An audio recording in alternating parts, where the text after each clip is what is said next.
Un aéroport, des milliers de personnes, et moi, seule, comme jamais je ne l'avais été. Faites-moi confiance, ils vont le regretter. Ces mots-là, prononcés par un inconnu dans un aéroport américain, ont changé le cours de ma vie. Mais pour comprendre pourquoi j'ai dit oui à cet homme, il faut d'abord que je vous raconte comment mes propres enfants m'ont abandonné ce jour-là, sans un regard en arrière. Je m'appelle Valentine Chevalier, j'ai 62 ans. Et voici l'histoire que j'ai portée en silence pendant bien trop longtemps. C'était en avril 2022, le terminal 3 de l'aéroport international de New York. Une foule dense, bruyante, pressée, des valises qui roulent, des annonces en anglais que je comprenais à peine.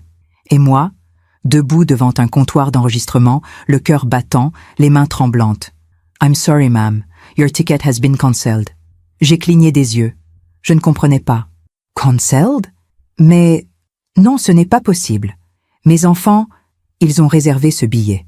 La jeune femme au comptoir a tapé sur son clavier, le visage neutre. « The booking was cancelled 30 minutes ago, by the person who made the reservation. » 30 minutes. 30 minutes plus tôt, j'étais encore avec eux, Mathis et Jeanne, mes 2 enfants, ceux que j'avais élevés seuls après la mort de leur père, ceux pour qui j'avais travaillé jour et nuit, sacrifié mes rêves, vendu mes bijoux pour payer leurs études. Nous venions de passer 2 semaines ensemble à New York, un voyage qu'il m'avait offert pour mes 60 ans. Du moins, c'est ce qu'il m'avait dit. « Maman, tu mérites de voir le monde, on t'emmène. » J'avais pleuré de joie en recevant ce cadeau. Mais ce matin-là, dans le hall de l'hôtel, tout avait basculé. Jeanne était au téléphone, le visage crispé. Mathis feuilletait son portable sans me regarder.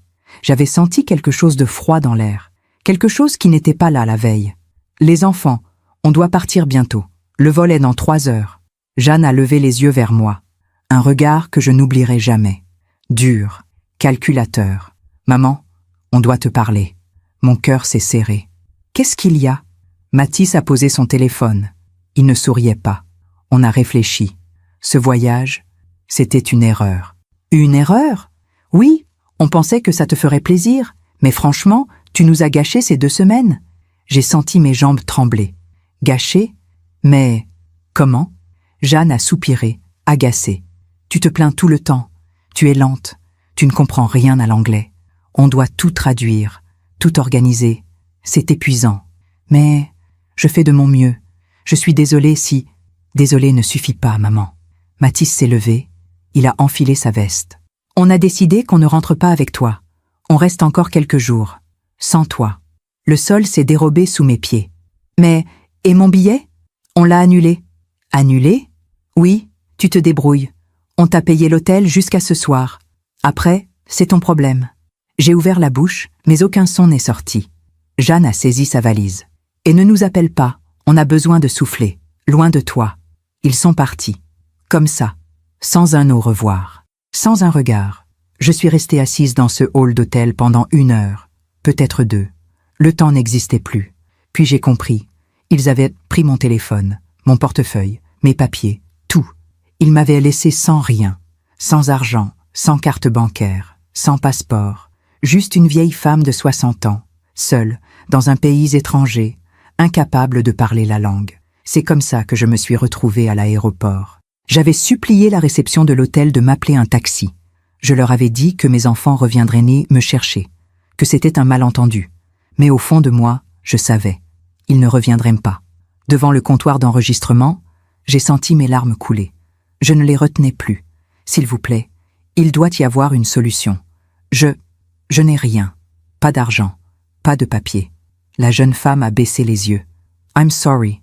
I can't help you. » J'ai reculé. Les gens me bousculaient. Personne ne me voyait. Je me suis assise par terre, le dos contre un mur. J'ai posé ma tête sur mes genoux. Et j'ai pleuré. Pleuré comme je n'avais jamais pleuré. Puis, une voix. Grave. Douce. En français. « Madame, vous allez bien ?» J'ai levé la tête. Un homme se tenait devant moi. La soixantaine. Cheveux gris, costume sombre, canne à pommeau d'argent, un visage marqué par le temps, mais des yeux d'une douceur infinie. Je n'arrivais pas à parler. Il s'est accroupi devant moi, lentement, avec précaution. « Vous êtes française. Je vous ai entendu parler tout à l'heure. » J'ai hoché la tête. Je m'appelle William Hart, et je pense que vous avez besoin d'aide. » Je lui ai tout raconté, entre deux sanglots. Mes enfants, le billet annulé, mon portefeuille volé, mon passeport disparu. Il m'a écouté sans m'interrompre, puis il a sorti son téléphone. « Écoutez-moi bien, Valentine, voilà ce qu'on va faire. » Il a composé un numéro. « Mon chauffeur arrive dans 15 minutes. Je vais vous emmener chez moi. Vous allez reprendre vos esprits. Puis on ira à l'ambassade de France demain matin pour régulariser votre situation. Mais je ne peux pas accepter. Je ne vous connais pas. » Il a souri. Un sourire triste. Moi non plus. Je ne vous connais pas. Mais je sais reconnaître quelqu'un qui souffre. Et je ne peux pas laisser une femme seule, abandonnée, dans cet aéroport. Il s'est relevé. Il m'a tendu la main. « Il y a juste une chose. »« Quoi ? » ?»« Quand mon chauffeur arrivera, si quelqu'un pose des questions, dites que vous êtes ma femme. Ça évitera les complications. » J'ai hésité. Puis j'ai vu son regard. Pas un regard de prédateur, pas un regard calculateur, un regard humain. « Faites-moi confiance. » Il s'est penché vers moi, et il a ajouté, tout bas, « Ils vont le regretter. » J'ai pris sa main. Je me suis levé, et je l'ai suivi. Parfois, on fait confiance à ceux qui ne la méritent pas. Et parfois, un étranger vous sauve, quand ceux que vous aimez vous abandonnent. Avez-vous déjà été déçu par quelqu'un que vous aimiez? Racontez-moi votre histoire dans les commentaires. J'aimerais vous lire. La voiture de William était noire, élégante, silencieuse, le genre de véhicule que je n'avais jamais imaginé pouvoir approcher un jour. Le chauffeur, un homme d'une 50aine d'années au visage impassible, m'a ouvert la portière sans poser de questions. William s'est installé à côté de moi. Il a posé sa canne contre la banquette. « Ça va aller, Valentine. Respirez. » Je respirais, oui, mais chaque inspiration me brûlait la poitrine. Pendant tout le trajet, j'ai regardé par la fenêtre. New York défilait. Les gratte-ciel, les ponts, les lumières. Tout ce que j'avais admiré 2 semaines plus tôt avec mes enfants me semblait maintenant étranger, hostile. William n'a rien dit. Il m'a laissé pleurer en silence. Mais dans ma tête, les souvenirs tournaient, encore et encore. Comment en étais-je arrivé là? Comment mes propres enfants avaient-ils pu me faire ça? Il y a des moments dans la vie où on se dit « Si seulement j'avais vu les signes ». Les signes, je les avais vus, mais je les avais ignorés. Parce qu'une mère ne veut jamais croire que ses enfants peuvent être cruels. Mathis est né en 1987. Jeanne, 2 ans plus tard, en 1989. Leur père, Laurent, est mort quand Mathis avait 12 ans et Jeanne 10. Un accident de voiture. Brutal. Inattendu. Du jour au lendemain, je me suis retrouvée seule avec 2 enfants à élever, une maison à payer et un salaire de secrétaire qui ne suffisait pas. J'ai tout fait. J'ai travaillé le jour. J'ai fait des ménages le soir. J'ai vendu mes bijoux. J'ai vendu la voiture. J'ai vendu tout ce qui pouvait l'être, pour eux, pour qu'ils ne manquent de rien, pour qu'ils puissent étudier. Réussir, avoir la vie que je n'avais jamais eue. Mathis voulait devenir avocat. Je l'ai inscrit dans une école privée. J'ai payé ses livres, ses costumes, ses stages. Jeanne rêvait de faire du commerce international. Je lui ai offert un semestre d'études à Londres, puis un autre à Madrid. Je me privais de tout. Je portais les mêmes vêtements pendant des années. Je mangeais des pâtes et du riz pour que mes enfants puissent manger de la viande. Et ils ont réussi. Mathis est devenu avocat. Jeanne a décroché un poste dans une entreprise de luxe à Paris. Ils avaient tout, grâce à moi. Mais quelque part, en chemin, quelque chose s'est cassé. Je ne sais pas quand exactement. Peut-être progressivement, peut-être d'un coup. Les visites sont devenues rares, les appels téléphoniques, bref, les anniversaires, oubliés. Maman, je suis débordée. Maman, j'ai une réunion importante. Maman, on verra ça plus tard. Toujours plus tard. Et moi, je comprenais. Ils avaient leur vie, leur carrière, leurs ambitions. Je me disais, c'est normal, ils sont jeunes, ils ont besoin de vivre. Mais au fond, je savais qu'ils s'éloignaient, qu'ils ne me voyaient plus comme leur mère, mais comme un poids, une obligation, un souvenir gênant de leur passé. Puis, il y a 3 ans, en 2021, j'ai vendu la maison familiale, la maison où ils avaient grandi, où leur père était mort, où j'avais passé 30 ans de ma vie. Je l'ai vendue parce que je ne pouvais plus l'entretenir, parce que les factures s'accumulaient, parce que mes économies fondaient. J'ai déménagé dans un petit appartement à Rouen, 2 pièces, modeste, mais propre. Quand je l'ai annoncé à Mathis et Jeanne, ils ont à peine réagi. « Ah bon? Tant mieux si tu te simplifies la vie, maman. » Pas un mot sur les souvenirs, pas une question sur ce que je ressentais. Rien. Et puis, 1 an plus tard, en janvier 2022, j'ai reçu un coup de fil de Jeanne. « Maman, on veut t'offrir un voyage. » Mon cœur a bondi. « Un voyage? Oui, pour tes 60 ans. Tu les as eus en décembre, mais on n'a pas pu venir. Alors on veut se rattraper. » J'ai pleuré au téléphone. « Mais chérie, c'est trop. Vous n'avez pas à faire ça. »« Mais si, tu le mérites. On t'emmène à New York. 2 semaines. Tous les 3. Comme une vraie famille. Une vraie famille. » Ces mots m'ont réchauffé le cœur comme rien ne l'avait fait depuis des années. Je me souviens du jour du départ, le 28 mars 2022. Aéroport Charles de Gaulle, terminal 2E. Mathis et Jeanne m'attendaient devant le comptoir d'enregistrement. Ils souriaient. Ils m'ont embrassée. « Prête pour l'aventure, maman ?» J'étais prête. J'étais tellement prête. Les premiers jours ont été magiques. Nous avons visité Times Square, Central Park, le Metropolitan Museum, la Statue de la Liberté. Mathis prenait des photos. Jeanne choisissait les restaurants. Il riait. Il me tenait le bras.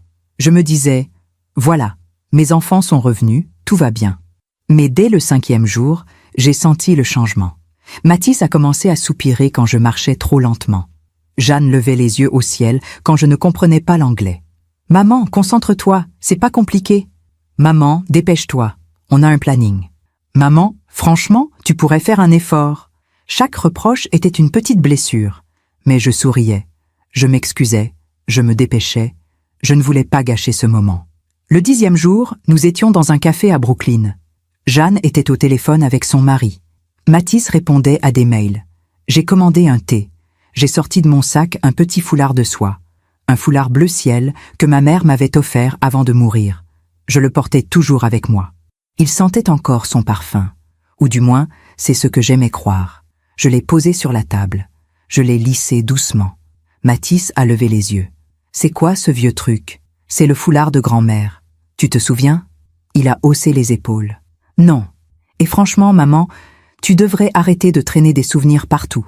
Ça fait... négligé. Négligé. » J'ai replié le foulard. Je l'ai remis dans mon sac. Je n'ai rien dit. Le 11e jour, Jeanne m'a demandé de l'argent. « Maman, tu peux me prêter 100 €? J'ai oublié ma carte à l'hôtel. »« Bien sûr, ma chérie. » Je lui ai donné l'argent. Elle ne me l'a jamais rendu. Le 12e jour, Mathis m'a demandé 300 €. « Pour un cadeau à ma femme. Je te rembourse dès qu'on rentre. » Je le lui ai donné. Il ne m'a jamais remboursé. Le 13e jour, nous avons dîné dans un restaurant chic à Manhattan. Mathis et Jeanne ont commandé du champagne, du homard, des desserts à 50 $. Quand l'addition est arrivée, Mathis a regardé Jeanne. Jeanne a regardé Mathis. Puis ils m'ont regardé. « Maman, tu peux régler? On n'a pas assez sur nous. » J'ai sorti ma carte bancaire. J'ai payé 400 €. Ils ont dit merci. À peine. Et puis, il y a eu ce dernier matin, le 14 avril 2022. Le matin où tout s'est effondré. Dans la voiture de William, j'ai fermé les yeux. Les souvenirs me faisaient mal, comme des éclats de verre sous la peau. J'avais tout donné. Et il m'avait jeté. William a posé sa main sur la mienne. Doucement. « On arrive, Valentine. Vous allez pouvoir vous reposer. » Je l'ai regardé. Cet inconnu qui me montrait plus de gentillesse en 1 heure que mes propres enfants en 2 semaines. « Pourquoi vous faites ça ?» Il a souri. Un sourire triste. Parce que j'ai été abandonnée aussi. Et personne ne devrait vivre ça. Pendant que je raconte tout cela, je me demande d'où vous m'écoutez. Écrivez le nom de votre ville en commentaire. J'aimerais savoir où mes mots voyagent. La maison de William se trouvait à Westchester, à 1 heure de Manhattan. Une demeure immense, blanche, entourée d'arbres centenaires. Une allée de gravier menait jusqu'au perron. Des colonnes grecques encadraient la porte d'entrée. J'ai regardé par la vitre de la voiture, bouche bée. « Vous vivez ici ?» William a souri doucement. « Oui, depuis 35 ans. Ma femme adorait cette maison. Ma femme. » Au passé. Le chauffeur a ouvert la portière. William est descendu lentement, en s'appuyant sur sa canne. Je l'ai suivi, mes jambes encore tremblantes. Une femme d'une 60aine d'années nous attendait sur le perron. Cheveux gris tirés en chignon, tablier blanc, visage doux. « Monsieur Hart, vous êtes de retour. »« Oui, Margaret. Et j'ai une invitée. Voici Madame Valentine Chevalier. Elle vient de France. Elle restera quelques jours avec nous. Margaret m'a regardé sans surprise, comme si recevoir une inconnue abandonnée dans un aéroport était une chose normale. Bienvenue, madame. Je vais vous préparer une chambre. William m'a fait entrer. Le hall était immense. Un escalier de marbre montait vers l'étage. Des tableaux anciens décoraient les murs. Un lustre en cristal pendait du plafond. Je me sentais minuscule, déplacée. Venez, Valentine. Asseyez-vous. Margaret va vous apporter du thé. Il m'a guidée vers un salon, des canapés de velours, une cheminée en pierre, des bibliothèques remplies de livres. Je me suis assise. Mes mains tremblaient encore. William s'est installé en face de moi. Il a posé sa canne contre la coudoir. Racontez-moi, depuis le début, vos enfants, pourquoi ils ont fait ça. Alors, je lui ai tout raconté. Pas seulement l'aéroport, pas seulement le voyage, tout. Je lui ai parlé de Laurent, mon mari, l'homme que j'avais aimé plus que tout. Nous nous étions rencontrés en 1983. J'avais 21 ans. Lui, 25. Il travaillait dans une banque. Moi, je finissais mes études de secrétariat. On s'est mariés en 1985. Mathis est né 2 ans plus tard. Jeanne, 2 ans après. Laurent était un bon père, attentif, présent. Il rentrait tous les soirs. Il jouait avec les enfants. Il m'aidait à la maison. Nous n'étions pas riches, mais nous étions heureux. Puis, en 1999, un soir de novembre, Laurent est parti chercher du pain. Il n'est jamais revenu. Un camion, une route glissante, un virage mal négocié. Il est mort sur le coup. J'avais 37 ans, 2 enfants, un crédit immobilier et un salaire de secrétaire qui couvrait à peine les charges. Les premiers mois, j'ai survécu grâce à l'assurance vie de Laurent. Mais l'argent a fondu vite. Alors j'ai pris un 2e emploi, puis un 3e. Le jour, je travaillais dans un cabinet d'avocats. Le soir, je faisais des ménages dans des bureaux. Le week-end, je gardais des enfants. Je dormais 4 heures par nuit. Mais je tenais, pour Mathis, pour Jeanne, pour qu'ils ne sentent pas le vide que leur père avait laissé. William m'écoutait. Il ne disait rien, mais je voyais dans ses yeux qu'il comprenait. Mathis était un enfant brillant, intelligent, mais fragile. Après la mort de son père, il s'est refermé. Il ne parlait plus. Il restait des heures dans sa chambre. Les psychologues ont dit que c'était normal, que le deuil prenait du temps. Alors j'ai attendu, j'ai été patiente, j'ai été là. Mais Mathis n'est jamais vraiment revenu. Il a grandi, il a réussi ses études, mais il est resté distant, froid, comme si une partie de lui était morte avec son père. Et Jeanne? J'ai soupiré. Jeanne était différente. Elle était pragmatique, même enfant. Elle ne pleurait jamais. Elle ne se plaignait jamais. Elle faisait ce qu'il fallait. Mais elle aussi, quelque chose s'est cassé. Elle a appris très jeune que l'argent manquait, que je me sacrifiais, que nous n'avions pas ce que les autres avaient. Et je crois qu'elle m'en a voulu. Pas consciemment. Mais au fond d'elle, elle m'en a voulu de ne pas avoir assez, de ne pas pouvoir lui offrir la vie qu'elle voyait chez ses amis. William a hoché la tête lentement. Vous avez tout donné. Et eux, ils ont tout pris. Oui. Margaret est entrée avec un plateau, du thé, des biscuits. Elle a posé le tout sur la table basse. Merci, Margaret. Elle est repartie en silence. J'ai pris une tasse. Mes mains tremblaient moins maintenant. Il y a eu des signes, pendant des années, mais je ne voulais pas les voir. Quels signes? Quand Mathis a eu 18 ans, en 2005, il a demandé de l'argent pour acheter une voiture. Je lui ai dit que je n'en avais pas, que je devais payer ses études. Il m'a regardé avec mépris. « Moi, tu n'as jamais d'argent, maman. C'est pathétique. » C'était la première fois qu'il me parlait comme ça. J'ai pleuré toute la nuit. Mais le lendemain, j'ai trouvé un 4e emploi. Et je lui ai acheté sa voiture. Quand Jeanne a eu 20 ans, en 2009, elle voulait partir étudier à Londres. Ça coûtait 10 000 €. Je n'avais pas 10 000 €. Alors j'ai vendu mes bijoux, ceux que Laurent m'avait offerts, mon alliance, mes boucles d'oreilles, tout. Jeanne est partie à Londres. Elle ne m'a jamais remerciée.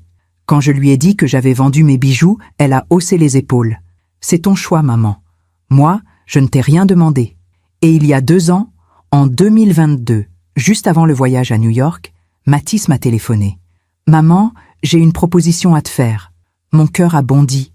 Je pensais qu'il voulait me voir, passer du temps avec moi. Mais non. Tu devrais vendre ton appartement. Investir l'argent. Pour nous, Jeanne et moi. On saura mieux le gérer que toi. J'ai refusé. Il a raccroché sans dire au revoir. William a fermé les yeux un instant. Valentine, ces enfants ne vous aiment pas. J'ai senti les larmes monter. Je sais, mais ce sont mes enfants. Je les ai portés. Je les ai élevés. Je leur ai tout donné. Comment peuvent-ils me haïr à ce point? William s'est levé. Il a marché jusqu'à la fenêtre. Il regardait le jardin. Vous savez pourquoi je vous ai aidé aujourd'hui? Non, parce que j'ai vu dans vos yeux ce que j'ai ressenti il y a 10 ans. Il s'est retourné. J'ai eu un fils, Thomas, mon unique enfant. Je lui ai tout donné, une éducation, un empire, mon nom. Et quand ma femme est tombée malade, en 2012, il n'est jamais venu la voir. Pas une fois. Elle est morte seule. Avec moi, mais sans lui. Où est-il maintenant? Je ne sais pas. Je l'ai déshérité, il y a 8 ans, en 2016. Il ne m'a plus jamais contacté. J'ai compris. Cet homme me comprenait. Vraiment. Valentine, vos enfants ne changeront pas. Ils vous ont abandonné parce qu'ils pensent que vous n'avez plus rien à leur offrir. Mais un jour, ils reviendront. Pas par amour, mais par intérêt. Et ce jour-là, vous devrez choisir. J'ai bu mon thé. Il était tiède maintenant. Je ne veux plus jamais les revoir. C'est ce que vous pensez aujourd'hui. Mais demain, dans un mois, je n'ai pas répondu. Margaret est revenue. Monsieur Hart, la chambre de madame est prête. Merci, Margaret. Il s'est tourné vers moi. Allez vous reposer, Valentine. Demain, nous irons à l'ambassade. Vous récupérerez vos papiers et vous déciderez de ce que vous voulez faire. Merci, William. De rien. Je suis montée à l'étage. Margaret m'a montré une chambre immense, un lit à baldaquin, une salle de bain en marbre, des fenêtres qui donnaient sur le jardin. Je me suis assise sur le lit. J'ai sorti mon foulard bleu. Je l'ai serré contre moi.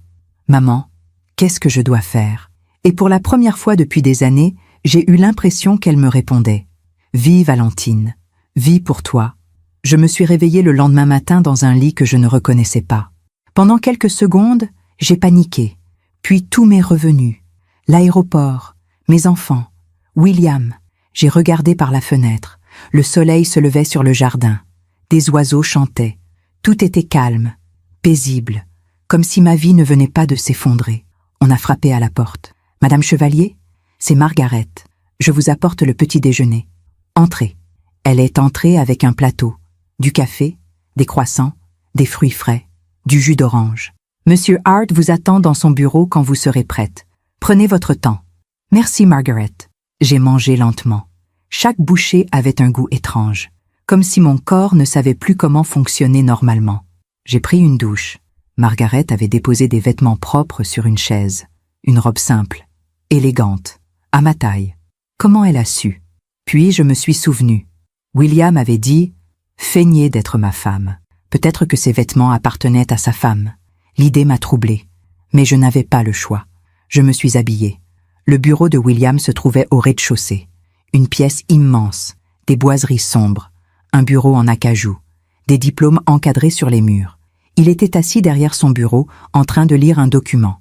Il a levé les yeux quand je suis entrée. « Valentine, vous avez bien dormi? »« Oui, merci.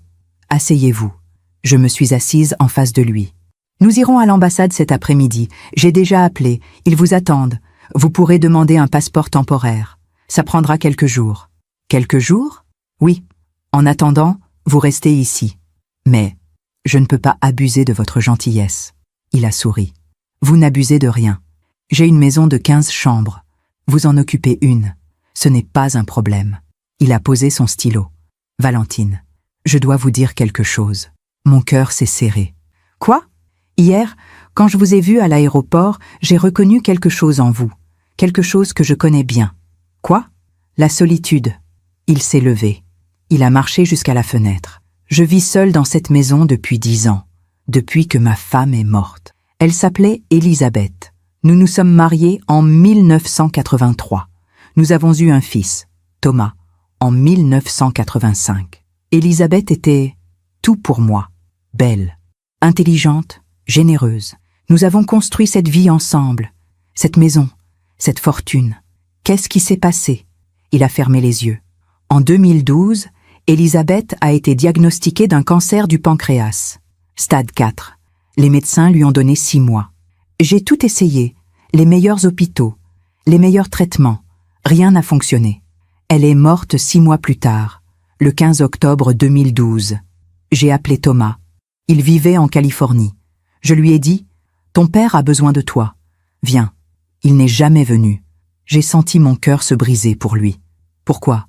Parce que Thomas ne m'a jamais aimé. Il aimait mon argent, mais pas moi. Quand Elisabeth était vivante, il faisait semblant. Il venait aux fêtes de famille. Il souriait. Il disait « Je t'aime, papa ».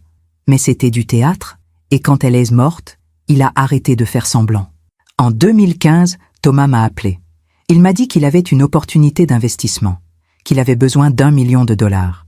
Je lui ai demandé « Pourquoi faire ?» Il m'a répondu « Ça ne te regarde pas. Tu es mon père. Tu me dois ça. » Je lui ai dit non.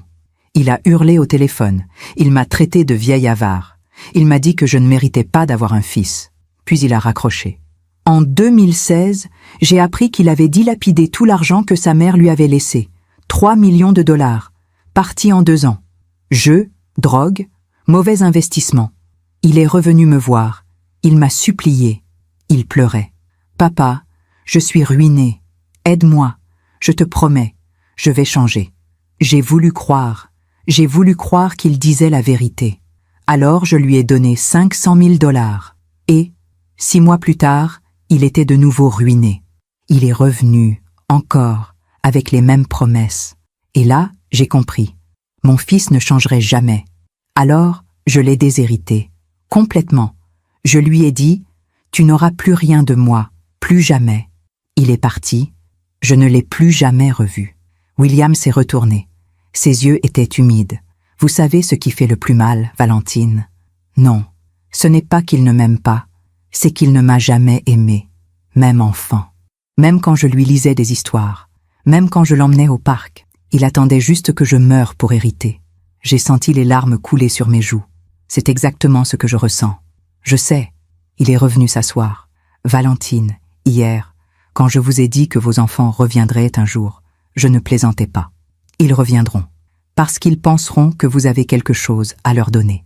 Et quand ils reviendront, vous devrez être forte. Mais je n'ai rien, plus rien, ils m'ont tout pris. Il a souri, un sourire étrange. Justement, comment ça justement? Vous n'avez plus rien, donc vous êtes libre. Je ne comprenais pas. Libre de quoi?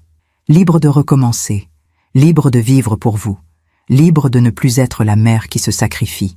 Mais comment? Je n'ai pas d'argent, pas de maison, pas de travail. William a ouvert un tiroir. Il a sorti une enveloppe. Voilà ce que je vous propose. Il a posé l'enveloppe devant moi. Qu'est-ce que c'est? Ouvrez. J'ai ouvert l'enveloppe. À l'intérieur, il y avait un chèque de 50 000 dollars. William, je ne peux pas accepter ça. Pourquoi? Parce que je ne vous connais pas. Parce que c'est trop. Parce que... Il a levé la main. Valentine, écoutez-moi. J'ai 68 ans.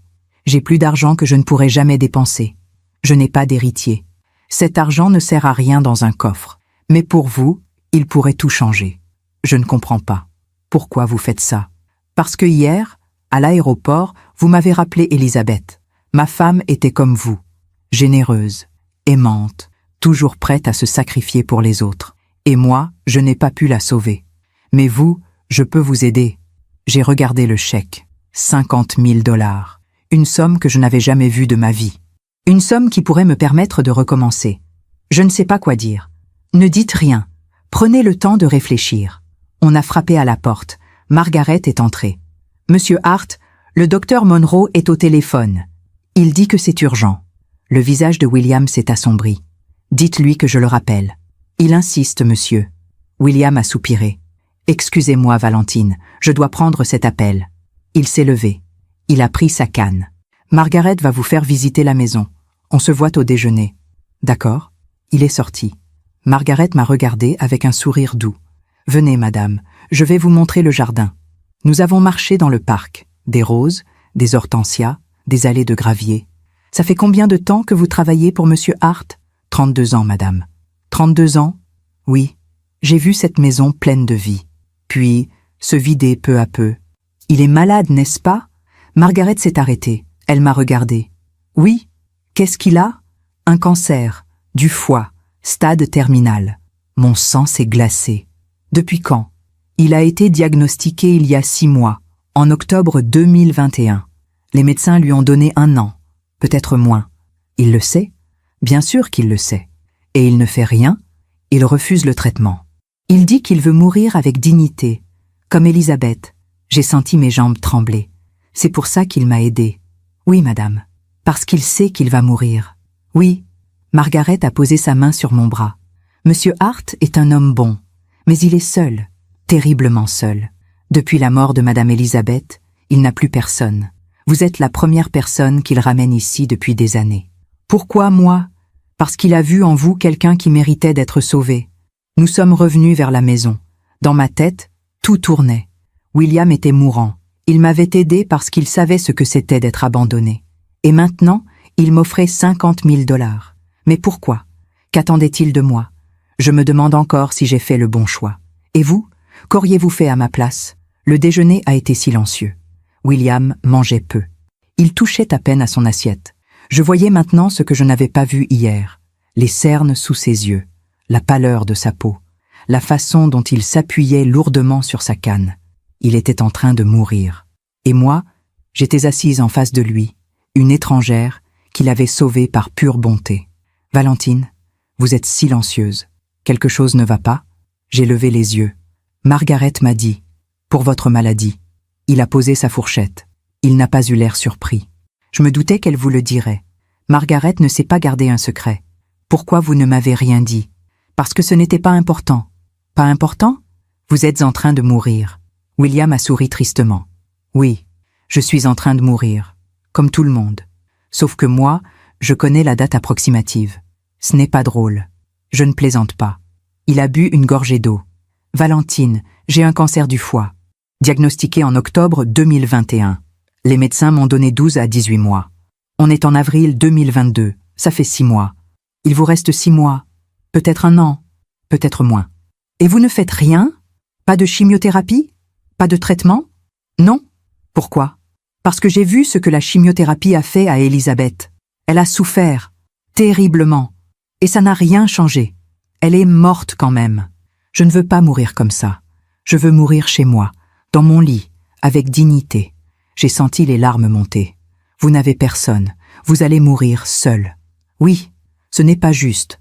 La vie n'est jamais juste, Valentine. Vous devriez le savoir.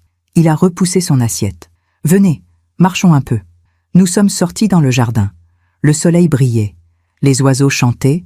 Tout était vivant, sauf lui. William marchait lentement, en s'appuyant sur sa canne. Je marchais à côté de lui. Valentine, je vais vous poser une question. Et je veux que vous répondiez honnêtement. D'accord. Qu'est-ce que vous allez faire maintenant? Je me suis arrêtée. Je ne sais pas. Vous allez retourner en France. Retrouver votre appartement. Votre vie. Oui, je suppose. Et vos enfants? Je ne veux plus jamais les voir. Vraiment? J'ai hésité. Je ne sais pas. C'est bien ce que je pensais. William s'est assis sur un banc. Je me suis assise à côté de lui. Valentine, vous dites que vous ne voulez plus les voir. Mais au fond de vous, vous espérez encore qu'ils changent, qu'ils vous appellent, qu'ils s'excusent. Non. Si. Il avait raison. Une partie de moi espérait encore. Espérait que Mathis m'appelle, que Jeanne m'envoie un message, qu'ils réalisent leur erreur. Vous savez ce qui va se passer, Valentine? Non. Ils vont vous appeler, dans quelques semaines. Peut-être quelques mois. Ils vont vous demander pardon. Ils vont pleurer. Ils vont dire que c'était une erreur. Et vous allez leur pardonner. Non. Jamais. William a secoué la tête. Si, vous allez leur pardonner. Parce que vous êtes une mère. Et les mères pardonnent toujours. Et vous savez ce qui va se passer après? Non. Ils vont recommencer. Ils vont vous utiliser, vous manipuler, vous prendre tout ce qui vous reste. Et un jour, vous allez mourir. Seul. Comme moi. J'ai senti quelque chose se briser en moi. Alors qu'est-ce que je dois faire? Vivre? Vivre? Oui, vivre pour vous, pas pour eux. Il s'est tourné vers moi. Valentine, je vais vous faire une proposition. Une vraie proposition. Laquelle? Restez avec moi. Mon cœur s'est arrêté. Quoi? Restez avec moi. Ici, dans cette maison. Mais pourquoi? Parce que je suis seule. Et vous êtes seule. Parce que je vais mourir dans quelques mois, et je ne veux pas mourir seule. Vous voulez que je reste ici, pour vous tenir compagnie? Oui, mais pas seulement. Alors quoi? William a pris une grande inspiration. Je veux que vous soyez ma femme. Le monde s'est arrêté. Votre femme? Oui, mais on se connaît depuis hier. Je sais. C'est de la folie. Peut-être. William, je ne comprends pas. Pourquoi? Il a regardé le jardin, les roses, les arbres. Parce que cette maison est vide depuis 10 ans. Parce que je n'ai plus personne. Parce que je vais mourir. Et quand je mourrai, tout ceci ira à l'État, ou à des avocats, ou à personne. Mais si vous êtes ma femme, tout vous reviendra. J'ai ouvert la bouche. Aucun son n'est sorti. Vous voulez me laisser votre fortune? Oui. Mais pourquoi? On ne se connaît pas. William s'est tourné vers moi. Ses yeux étaient sérieux. Valentine, hier, à l'aéroport, j'ai vu une femme brisée. Une femme qui avait tout donné et qui n'avait rien reçu en retour. J'ai vu Elisabeth. Ma femme était comme vous. Elle se sacrifiait pour les autres. Elle aimait sans compter. Et elle est morte en pensant qu'elle avait échoué, qu'elle n'avait pas su élever notre fils correctement. Ah, je ne veux pas que vous mouriez en pensant la même chose. Mais je ne peux pas accepter votre argent comme ça. Ce ne serait pas juste. Juste pour qui? Pour vous? Pour votre famille? Je n'ai pas de famille. Mon fils m'a abandonné. Mes parents sont morts. Je n'ai personne. Et si vous guérissez, je ne guérirai pas. Mais si, Valentine, je vais mourir. Dans 6 mois. Peut-être moins. C'est une certitude. J'ai senti les larmes couler. Je ne sais pas quoi dire. Dites oui. C'est trop. Ce n'est pas assez. Il a pris ma main. Valentine, je ne vous demande pas de m'aimer. Je sais que ce serait impossible. Nous nous connaissons à peine. Je vous demande juste de rester avec moi, de me tenir compagnie pendant les mois qui me restent, de ne pas me laisser mourir seule. En échange, je vous donne tout ce que j'ai, cette maison, mon argent, ma fortune, pour que vous puissiez recommencer, pour que vous puissiez vivre, pour que vos enfants comprennent qu'ils ont tout perdu. J'ai compris. C'était ça. C'était sa vengeance. Pas contre moi, contre mes enfants. Vous voulez que je reste pour qu'ils le sachent?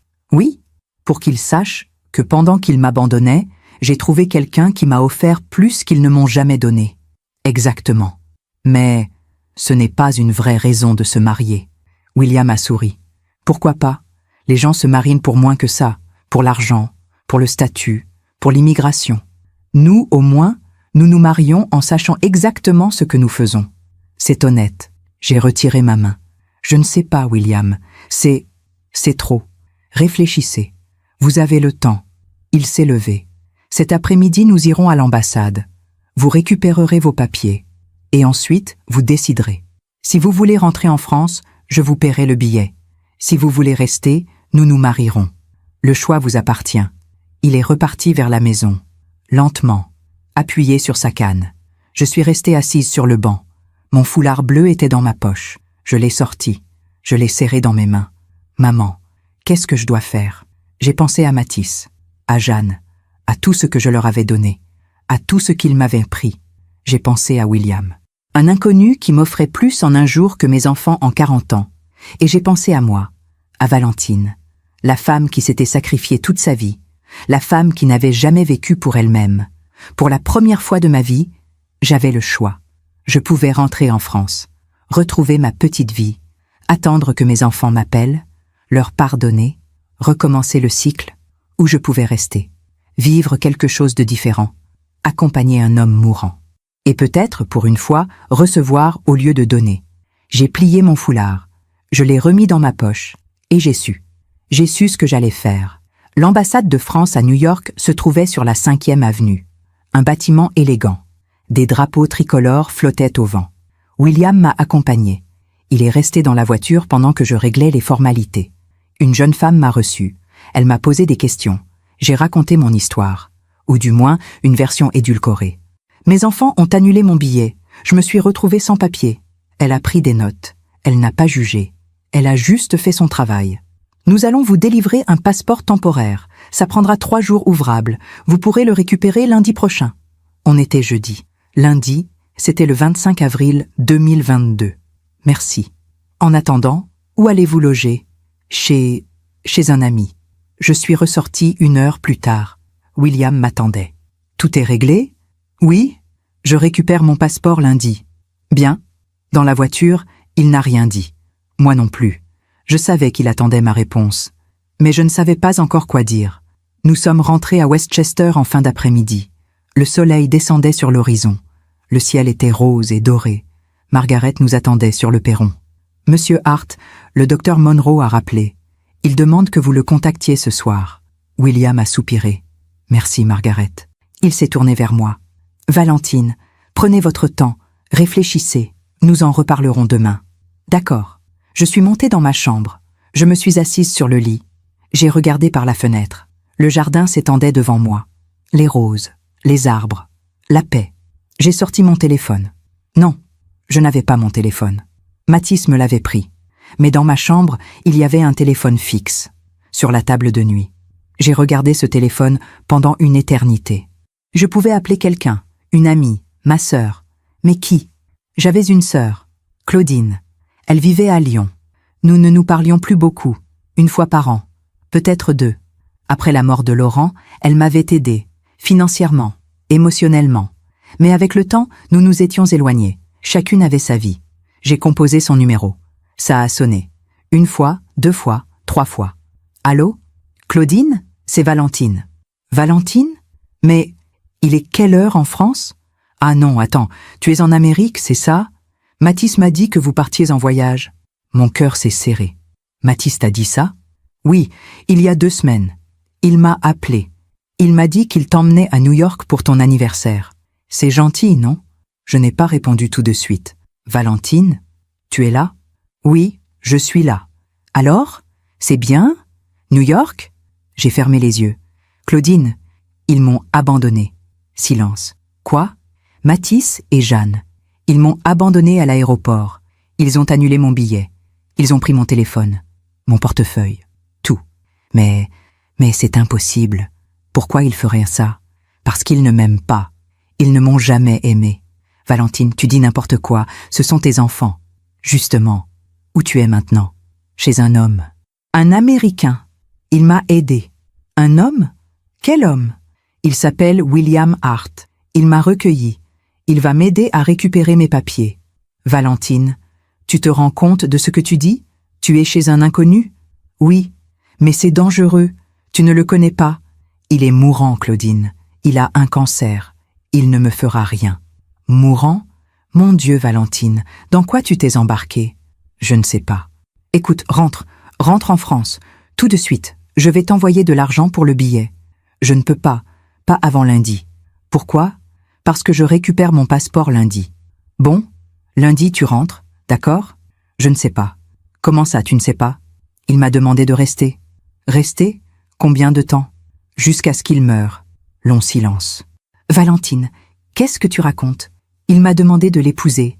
Quoi? Il veut que je reste avec lui, que je sois sa femme, que je l'accompagne jusqu'à la fin. Mais c'est de la folie. Vous vous connaissez depuis combien de temps? 2 jours? Oui. Valentine, écoute-moi bien. Cet homme profite de toi. Il te manipule. Non. Si. Il sait que tu es vulnérable. Il sait que tu es seule. Il en profite. Non, Claudine. C'est moi qui profiterai de lui. Qu'est-ce que tu veux dire? Il m'a dit que si je restais, il me laisserait tout.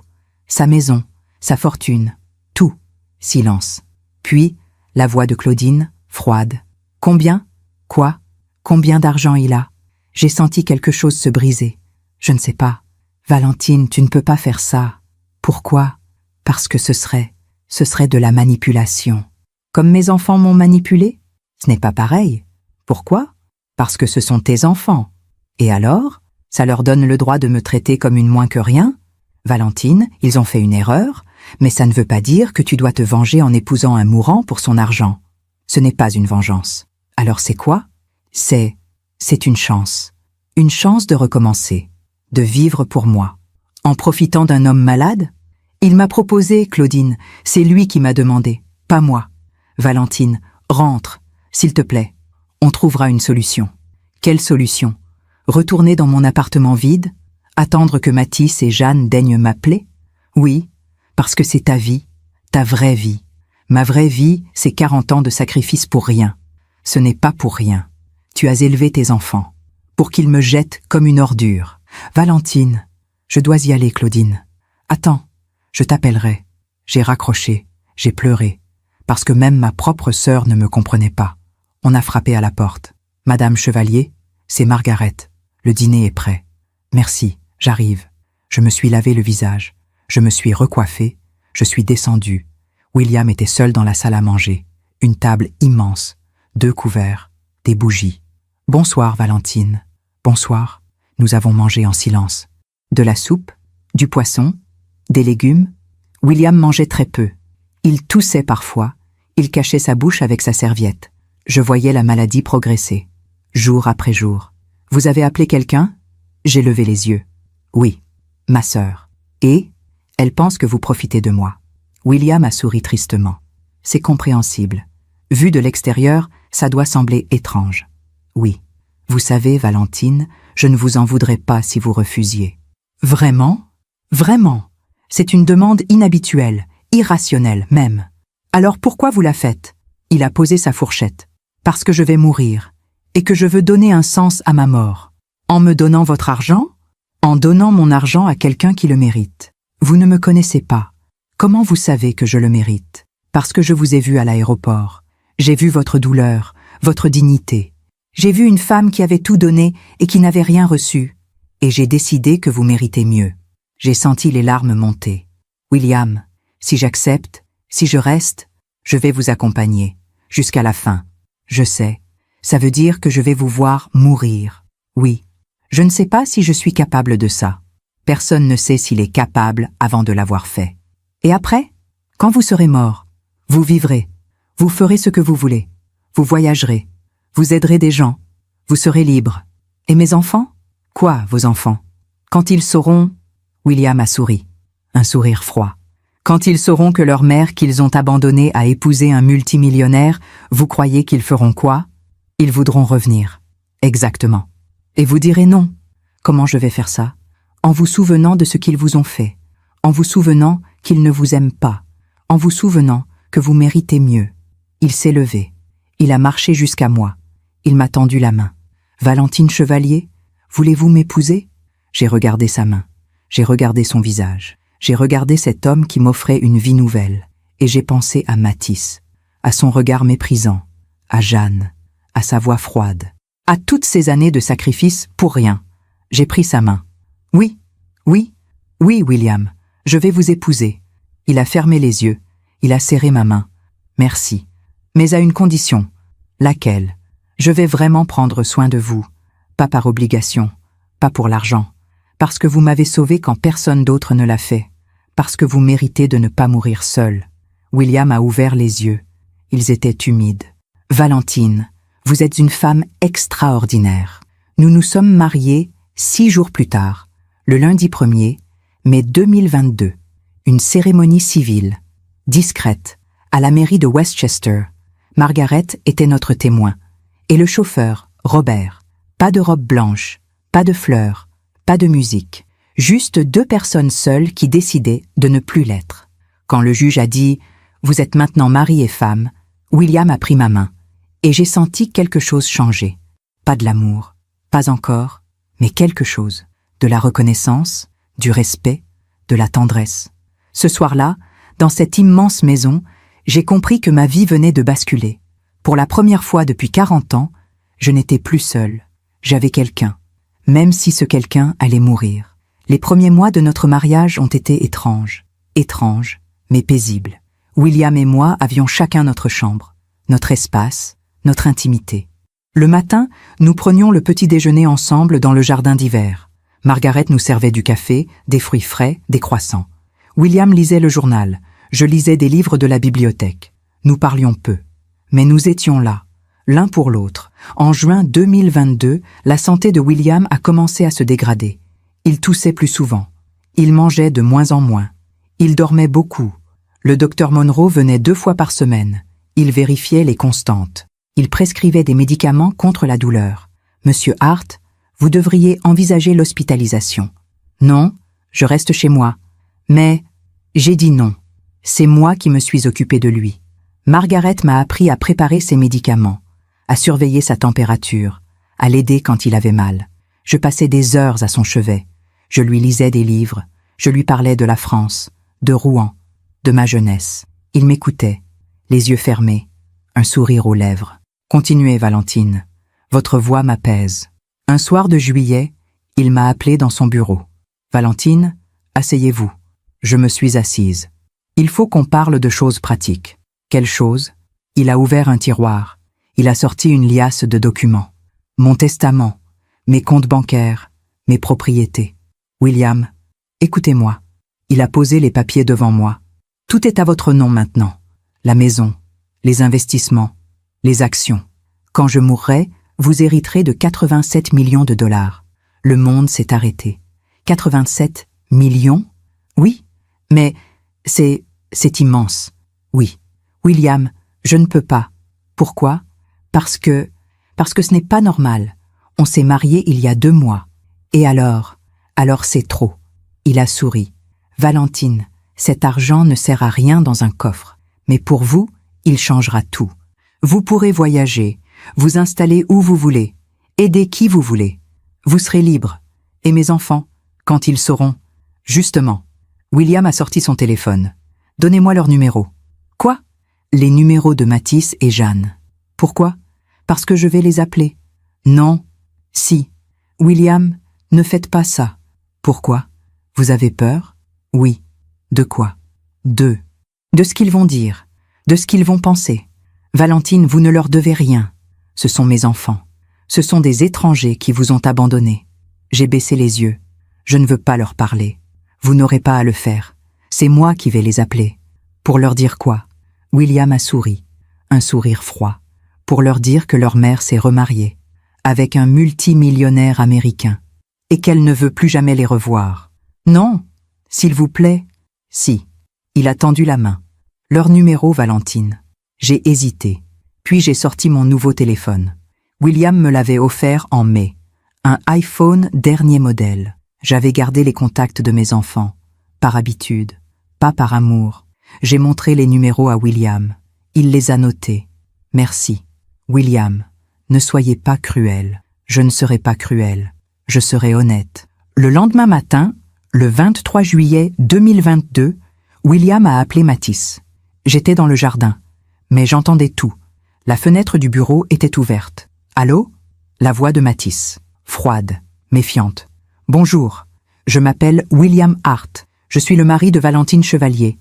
Silence. Le mari? Mais de quoi vous parlez? Votre mère et moi nous sommes mariés le 1er mai. C'est une blague? Non. Qui êtes-vous? Qu'est-ce que vous voulez? Je viens de vous le dire. Je suis le mari de votre mère. Passez-moi ma mère. Non. Comment ça, non? Votre mère ne souhaite pas vous parler. Écoutez, je ne sais pas qui vous êtes, mais si vous pensez arnaquer ma mère, l'arnaquer, c'est amusant. Quoi? Vous, qui l'avez abandonné dans un aéroport. Vous, qui lui avez volé son téléphone et son argent. Vous, qui l'avez traité comme une moins que rien. Vous m'accusez de l'arnaquer. Silence. Comment vous savez ça? Votre mère m'a tout raconté. Passez-la moi. Maintenant. Non. Je vais appeler la police. Faites donc. Vous êtes qui, bordel? Je vous l'ai dit. William Hart. Peut-être que ce nom ne vous dit rien. Mais je suis propriétaire de Hart Investments. Vous pouvez vérifier. Silence. Puis, la voix de Mathis, hésitante. Hart Investments? Le fonds d'investissement? Exactement. Vous êtes ce William Hart? Oui. Mais vous valez des dizaines de millions. 87, pour être précis. Long silence. Et vous avez épousé ma mère? Oui. Pourquoi? Parce qu'elle est une femme extraordinaire. Une femme que vous avez abandonnée. Une femme qui mérite mieux que vous. Je veux lui parler. Elle ne veut pas. Ina, c'est ma mère. Vous auriez dû y penser avant de la laisser seule dans un aéroport. Écoutez, c'était une erreur. On était stressés. Vous aviez volé son téléphone, son portefeuille. Vous aviez annulé son billet. Ce n'est pas du stress. C'est de la cruauté. Je veux m'excuser. Passez-la moi. Non. S'il vous plaît. William a souri. Je voyais son reflet dans la vitre. Votre mère a une nouvelle vie maintenant.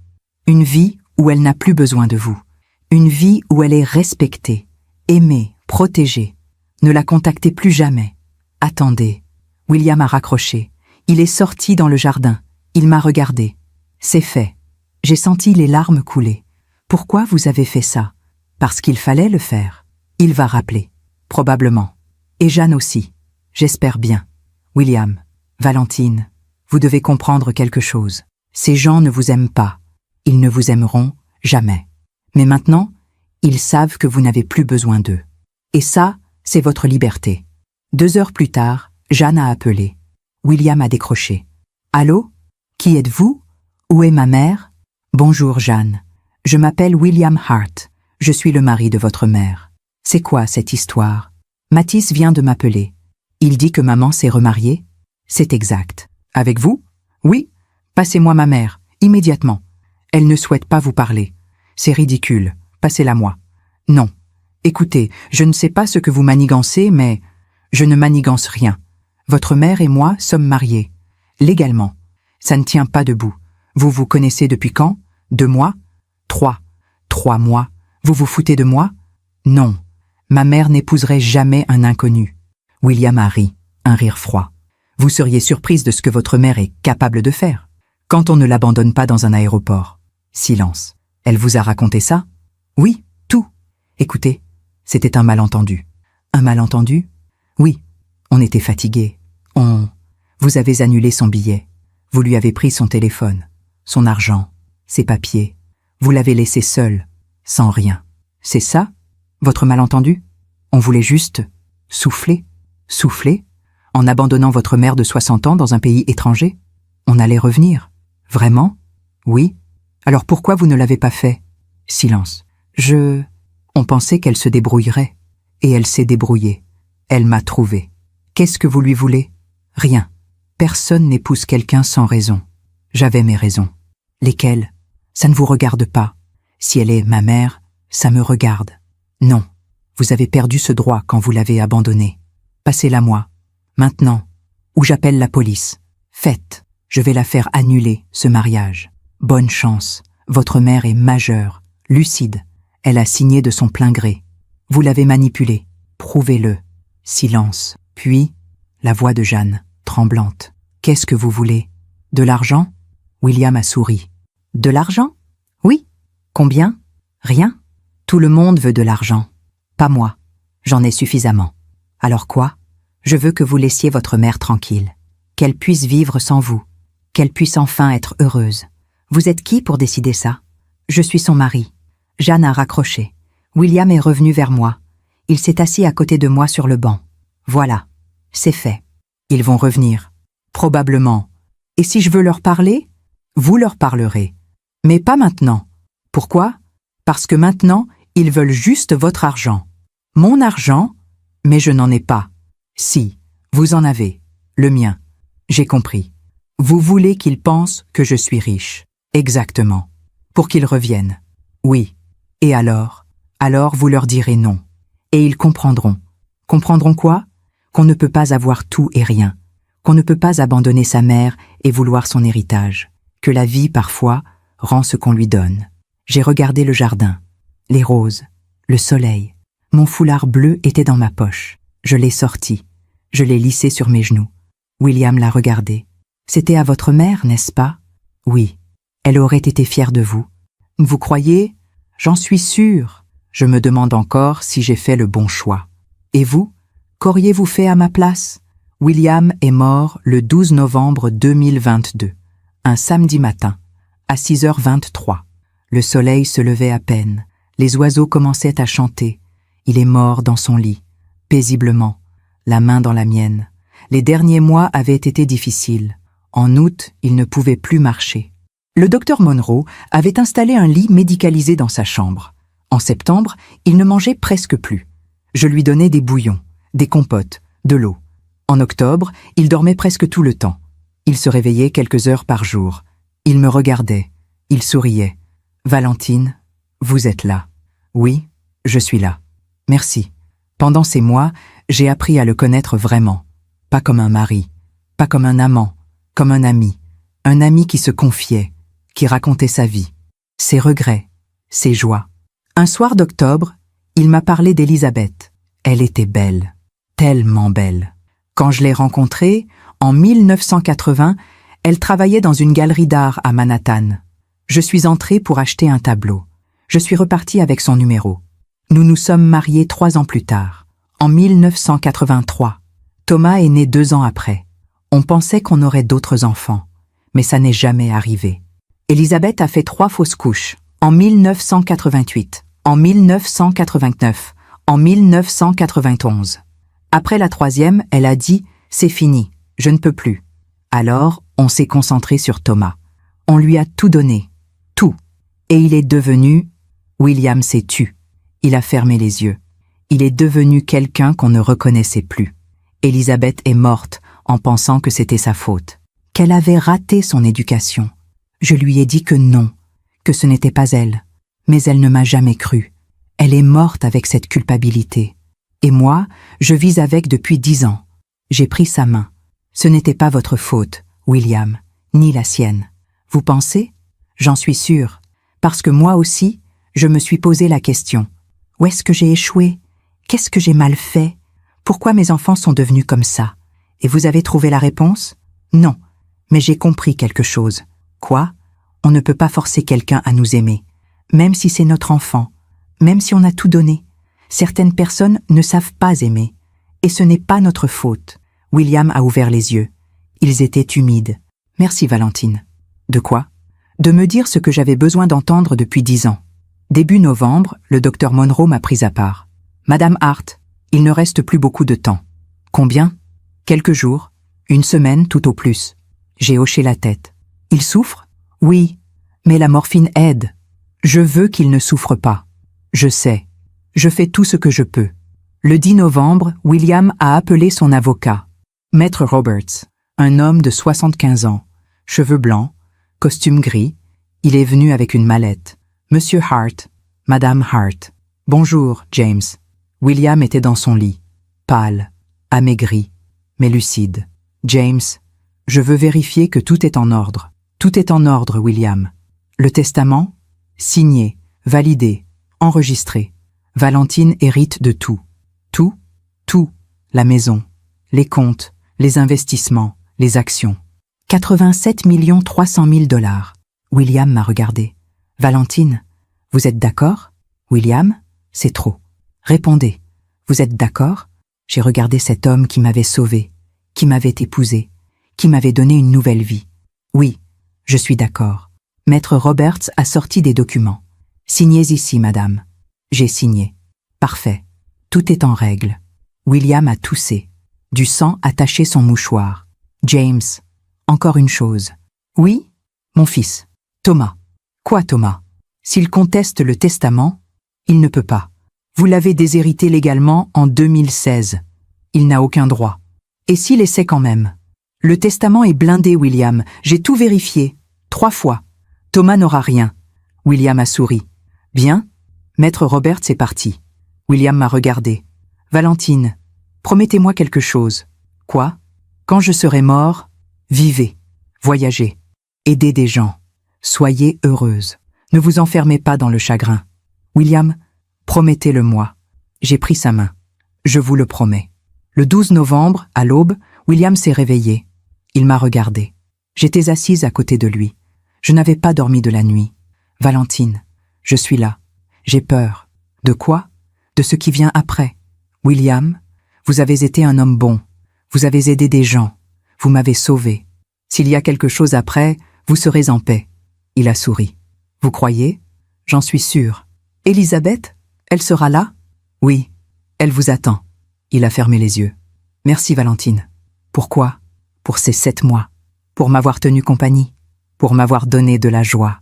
Pour ne pas m'avoir laissé mourir seule. C'était un honneur, William. Il a serré ma main, faiblement. Au revoir, Valentine. Au revoir, William. Il a expiré doucement, comme une bougie qui s'éteint. J'ai pleuré. Pas de désespoir, pas de regret, mais de gratitude. Cet homme m'avait tout donné, et je lui avais donné ce qu'il voulait. Une fin digne, accompagnée. Les funérailles ont eu lieu le 15 novembre, à Westchester. Une cérémonie sobre, privée. Margaret était là. Robert, le chauffeur, le docteur Monroe, maître Roberts. Et moi. Personne d'autre. Thomas n'est pas venu. On a incinéré William. Comme il l'avait demandé.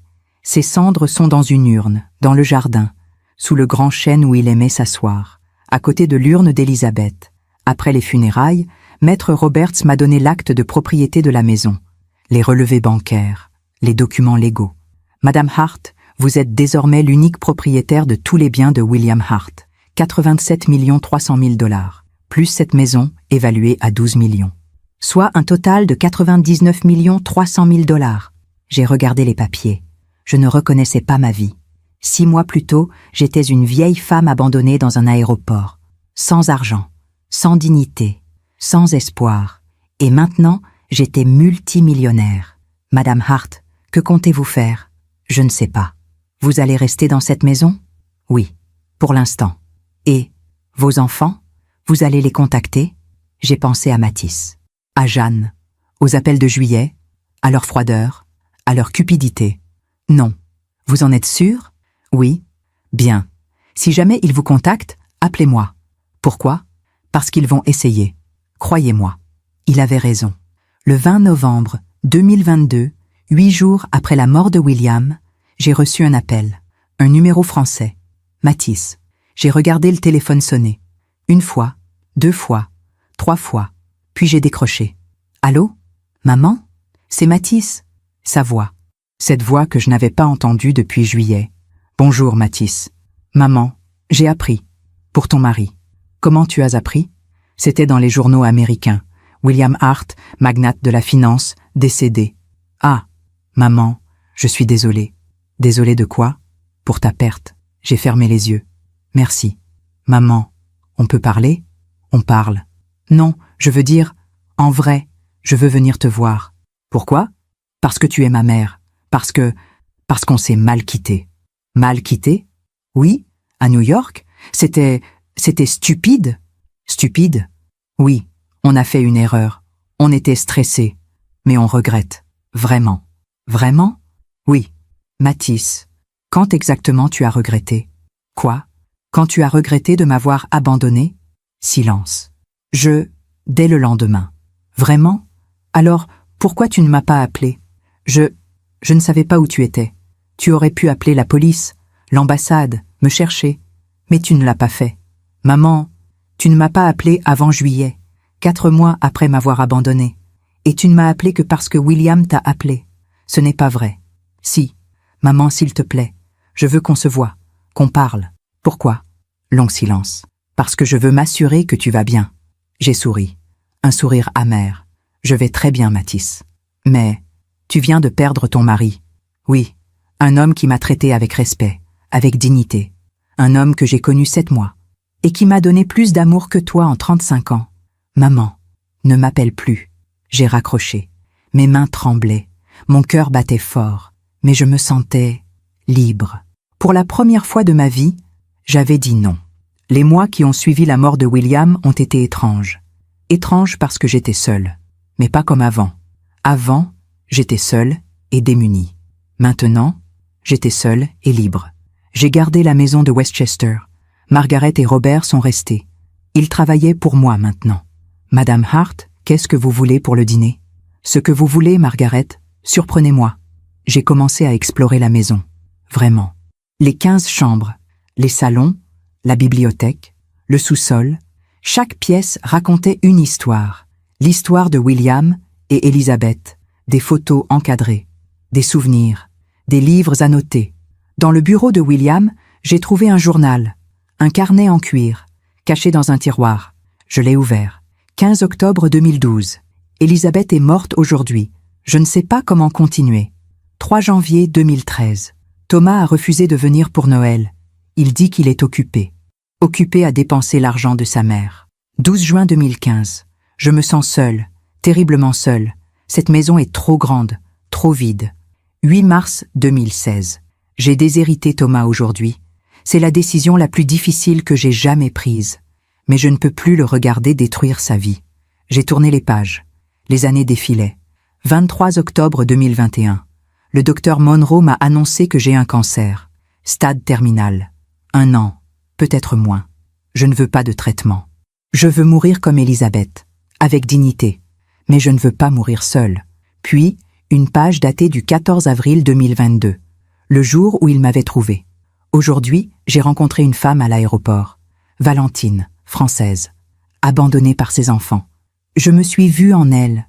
J'ai vu Elisabeth. Je lui ai proposé de l'aider. Elle a accepté. Peut-être que c'est le destin. Peut-être que je ne mourrai pas seule finalement. J'ai fermé le carnet. Les larmes coulaient. William avait tout planifié. Pas pour me manipuler, mais pour que nous nous sauvions mutuellement. En décembre 2022, Jeanne a essayé de me contacter. Pas par téléphone. Elle savait que je ne répondrais pas. Elle m'a envoyé une lettre, par courrier international. Margaret me l'a apportée un matin. « Madame, vous avez reçu du courrier de France. » J'ai reconnu l'écriture sur l'enveloppe. « Jeanne. » J'ai hésité à l'ouvrir, puis je l'ai ouverte. « Chère maman, j'espère que cette lettre te trouvera en bonne santé. Je sais que tu es en colère contre nous, Mathis et moi, et tu as raison de l'être. Ce que nous avons fait à New York était impardonnable. Nous le savons. Nous étions stressés, fatigués, mais ce n'est pas une excuse. Tu es notre mère, tu mérites mieux. Je voulais m'excuser, vraiment, du fond du cœur. J'ai appris que ton mari était décédé. Je suis désolée pour toi. Je sais que tu l'aimais. Même si vous ne vous connaissiez que depuis peu de temps. Maman, je voudrais qu'on se voie, qu'on parle, qu'on répare ce qui a été cassé. Je sais que tu vis en Amérique maintenant. Mais peut-être pourrais-tu venir en France? Ou je pourrais venir te voir? S'il te plaît, réponds-moi. Ta fille qui t'aime, Jeanne. J'ai relu la lettre 3 fois. Chaque mot sonnait faux. Je sais que tu l'aimais. Elle ne savait rien. Ta fille qui t'aime. Mensonge. J'ai posé la lettre sur le bureau. Je n'ai pas répondu. 2 semaines plus tard, une 2e lettre est arrivée, puis une 3e, puis une 4e. Dans la 5e lettre, Jeanne a écrit « Maman, pourquoi tu ne réponds pas? S'il te plaît, donne-moi un signe. N'importe quoi. Je m'inquiète pour toi. » Elle ne s'inquiétait pas pour moi. Elle s'inquiétait pour l'argent. En janvier 2023, Mathis et Jeanne ont changé de stratégie. Ils ont engagé un avocat en France, Maître Dubois. Il m'a envoyé une lettre officielle. « Madame Chevalier, je représente vos enfants, Monsieur Mathis Chevalier et Madame Jeanne Moreau. Ils m'ont informé que vous avez récemment épousé un citoyen américain, Monsieur William Hart, décédé en novembre 2022. Selon les informations dont nous disposons, vous auriez hérité d'une somme importante. Vos enfants estiment qu'en tant qu'héritiers réservataires, ils ont droit à une part de cet héritage. Nous vous demandons de bien vouloir nous communiquer les documents relatifs à la succession de Monsieur Hart. Dans l'attente de votre réponse, Maître Dubois. J'ai appelé Maître Roberts.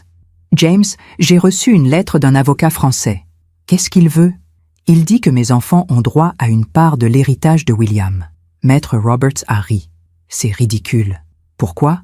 Parce que l'héritage de William est soumis à la loi américaine, pas à la loi française. Et selon la loi américaine, vous êtes la seule héritière. Mais en France, il y a la réserve héréditaire. Mes enfants ont toujours droit à une part. Oui, de votre héritage, pas de celui de William. Quand vous mourrez, ils auront droit à une part de ce que vous laisserez. Mais tant que vous êtes vivante, ils n'ont droit à rien. Qu'est-ce que je dois faire? Ne répondez pas. Ignorez-les. Et s'ils insistent, laissez-moi gérer. Maître Roberts a envoyé une réponse cinglante à Maître Dubois. Maître, votre demande est irrecevable. L'héritage de Monsieur William Hart relève de la juridiction américaine. Madame Valentine Hart est la seule héritière légitime. Vos clients n'ont aucun droit sur cet héritage. Toute tentative de contestation sera considérée comme du harcèlement et fera l'objet de poursuites. Cordialement, Maître James Roberts. Après ça, le silence. Pendant 2 mois. Puis, en mars 2023, j'ai reçu un appel. Un numéro que je ne connaissais pas. J'ai décroché. « Allô? Valentine ?» Une voix d'homme, âgé, fragile. Qui est à l'appareil? C'est Thomas, Thomas Hart. Mon cœur s'est arrêté. Le fils de William. Thomas? Oui. Comment vous avez eu mon numéro? Par l'avocat de mon père. Enfin, j'ai dû insister. Qu'est-ce que vous voulez? Silence. Je voulais vous parler. De mon père. Votre père est mort, il y a 4 mois. Vous n'êtes pas venu aux funérailles. Je sais, je ne savais pas. Vous ne saviez pas? C'était dans tous les journaux. Je ne lis plus les journaux. J'ai senti la colère monter. Qu'est-ce que vous voulez, Thomas? Long silence. Je veux contester le testament. Pardon? Vous avez bien entendu. Je veux contester le testament de mon père. Vous n'avez aucun droit. Votre père vous a déshérité en 2016, parce qu'il était manipulé. Manipulé par qui? Par vous. J'ai ri. Un rire sans joie. Par moi? Je ne connaissais même pas votre père en 2016. Mais vous l'avez manipulé après. Thomas, j'ai rencontré votre père en avril 2022, 7 mois avant sa mort. C'est ce que je dis. Vous l'avez manipulé pour qu'il vous épouse, pour qu'il vous laisse tout. Votre père m'a proposé de l'épouser. Pas l'inverse, parce que vous l'avez séduit. Séduit? Votre père était mourant. Il pesait 50 kilos. Il pouvait à peine marcher. Vous pensez vraiment que je l'ai séduit? Silence. Vous avez profité de sa faiblesse. Non. J'ai été là pour lui. Quelque chose que vous n'avez jamais fait. Vous ne me connaissez pas. Votre père m'a tout raconté. Comment vous avez refusé de venir voir votre mère mourante? Comment vous avez dilapidé son héritage? Comment vous lui avez demandé de l'argent, encore et encore? Il vous a menti? Non, il m'a dit la vérité. Je vais contester ce testament. Je vais prouver que vous l'avez manipulé. Faites donc, vous perdrez. On verra. Il a raccroché. J'ai appelé Maître Roberts. James, le fils de William vient de m'appeler. Il veut contester le testament.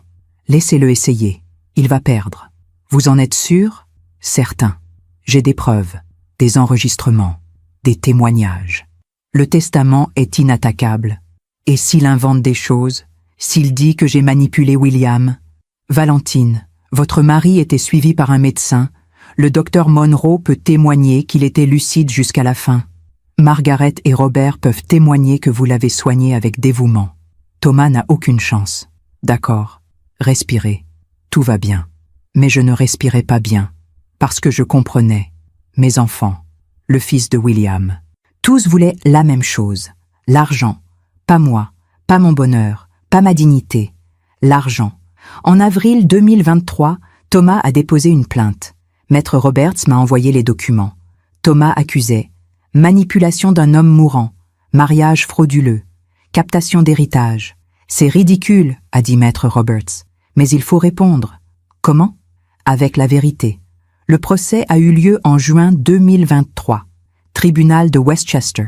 J'étais là, assise à côté de Maître Roberts. En face, Thomas, un homme de 38 ans, maigre, les cheveux gras, les yeux cernés. Il ne ressemblait pas à William. Il ressemblait à un homme brisé. Le juge a écouté les arguments. L'avocat de Thomas a parlé de manipulation, de mariage précipité, de cupidité. Maître Roberts a présenté les preuves, le journal de William où il parlait de moi avec affection, les témoignages du docteur Monroe, de Margaret, de Robert, les enregistrements vidéo de nos conversations que William avait demandé à faire pour se protéger. Dans une vidéo datée du 28 avril 2022, William disait « Je, William Hart, saint d'esprit et lucide, déclare que j'épouse Valentine Chevalier de mon plein gré. Elle ne m'a rien demandé.